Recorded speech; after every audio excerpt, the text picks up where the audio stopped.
of silence may seem like a nice way to reflect and remember and get the day started, but a judge in Illinois just ruled those moments of silence unconstitutional in the schools. He says they cross the line separating church and state.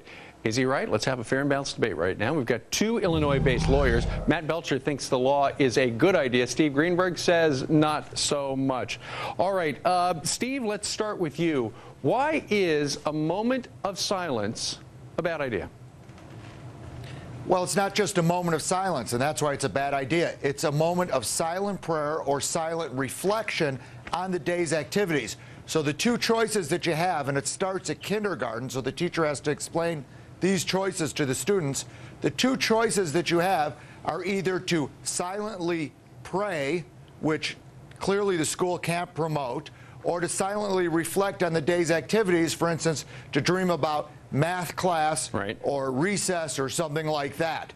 As long as you've got the word prayer, you've got teachers explaining that the purpose may be to pray in school, you're violating the law. Matt, why is Steve's interpretation wrong? Well, it's preposterous, really, because the law is written from a neutral point of view. And what I don't appreciate is other people coming in and imposing their viewpoint upon my child.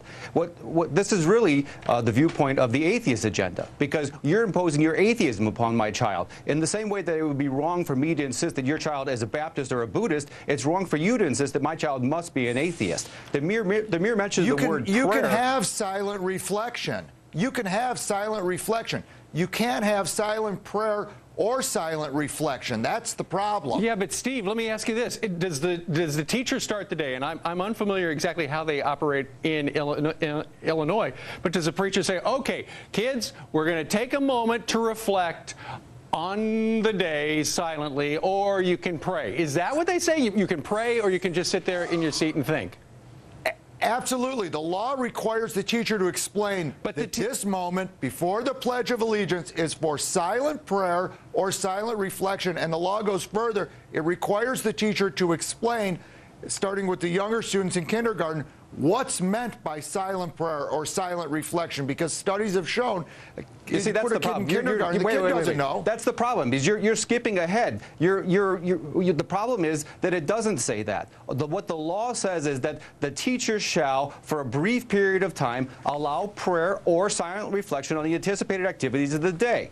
You're straining logic and making a leap of faith in order to impose your viewpoint upon my child. The law is because the teacher has to explain the law is neutral. Prayer. No, it does not require the teacher to explain prayer. It simply states that the child can either pray or have a moment of silence. There's no requirement that anyone explain anything about what prayer means. It merely could say, we're going to have a moment of silence to reflect upon the anticipated activities of the day, or to pray. Well, what I'm saying is don't impose your atheist activities Steve, upon me. I'll give you 10 seconds. Steve, I'll let you wrap up in 10 seconds. Well, the law does require it, and in fact, the teachers in this instance were explaining it in the school's policy, and you can't do it. You can't use the word prayer in a government statute like that, plain and simple. Well, we'll find out whether or not this is upheld. Guys, thank you very much for joining us today from Chicago, both of you.